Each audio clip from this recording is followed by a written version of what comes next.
Yesterday, Omega released their second new watch of 2026, a new Seamaster Diver 300 in frosty white for the Winter Olympics, Milano Cortina, happening in 2 weeks' time. I mean, the watch is okay. Don't love it, don't hate it. Let's start with what's different.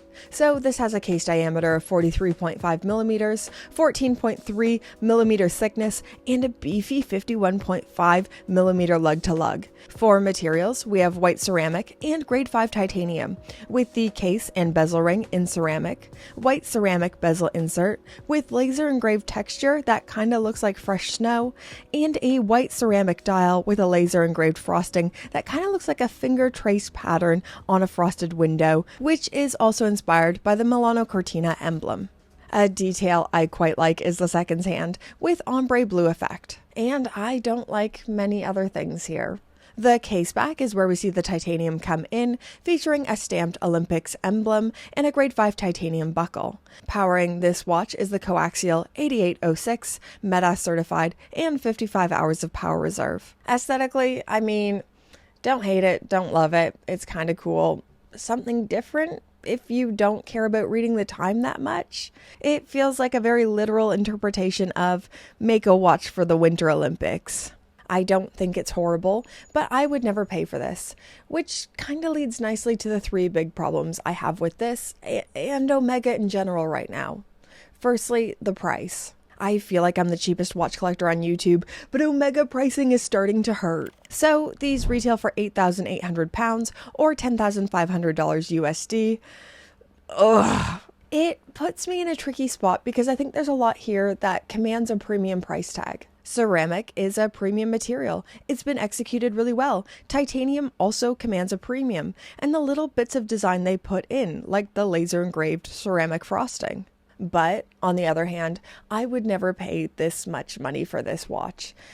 I think this ultimately reveals I'm not the target demographic here, but I can't imagine many people are. I don't know how many people are out there who love the Olympics, have gigantic wrists, have quite deep pockets, and want a white ceramic Omega. Maybe they're out there. I don't know. It takes a very specific buyer. I am also interested in why this is more affordable than the black variation. Maybe this style is less cost intensive. I don't know. If you know, let me know in the comments down below. Next problem, the size.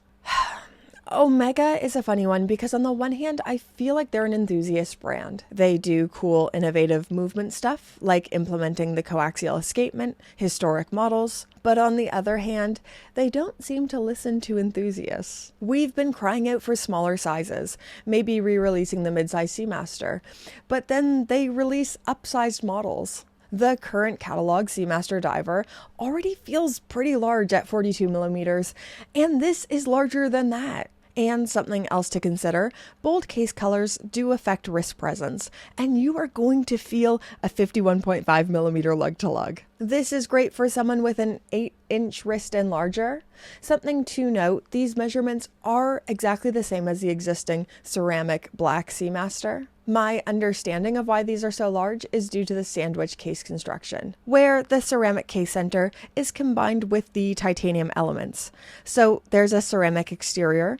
The movement is housed within a titanium container, which is needed to provide enough strength for the screw down case back and crown threads, as ceramic is brittle and unsuitable for holding these threads. I don't know, it's not for me, but just because it's not for me doesn't mean it's not for a lot of people. There are a lot of people out there who love larger watches. And to be fair, this is the 3rd watch release in line with the Winter Olympics. The other 2 have been smaller models. So there was a 37 millimeter Moonshine Gold Seamaster. Amazing. It's my favorite release. It's my favorite thing they've unveiled in a long time. And a Speedy Reduced 38 millimeters. Design wise, very in line with the new Diver 300. Maybe I should stop being such a hater. They have done smaller things in line with the Milano Cortina. And my third and final problem is the general Swatch Group novelty strategy. I actually think this is the overarching reason on why I'm such a hater. This isn't just an Omega thing. Swatch Group cannot help themselves from overdoing a winning formula. They're like that guy who overdoes a joke that was funny and now it's not funny because you've been doing it too long. If you overdo a good thing, it will become too sweet. People will get sick of it. This is what they did with the moon swatch, even the Seamaster Diver 300. In 2025, we were given so many Seamasters that didn't make sense. They didn't add depth to the catalog. They weren't even anything that anyone wanted or asked for. With the moon swatch particularly, it feels like they can't help themselves. With Omega, it more feels like they're throwing everything at the wall and seeing what sticks. There doesn't seem to be a cohesive vision or roadmap to where this thing is going. What is the goal? What are we working towards? It's like having all the ingredients to make this awesome sauce, but none of the measurements, and you taste it and something is off. Does that make sense? I've been making a lot of chili. Anyways, I'm rambling. Am I being too much of a hater? What do you guys think of these? Would you ever purchase something like this? Would you put your money where your mouth is and buy something like this?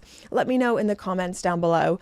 Does anyone watch the Olympics? I never do. I'll probably check in for the final games of the ice hockey, especially if Canada's in for the gold. Come on, Canada. I gotta knock on wood. I can't jinx us. Come on, guys. Hot take. I think I like the winter ones more than the summer ones. That's a hot take I'm sticking to. You can fight me in the comments down below. Elbows out. Thank you so much for watching. Thank you for your viewership. And thank you to the Pope tier patrons. Get their names on the screen.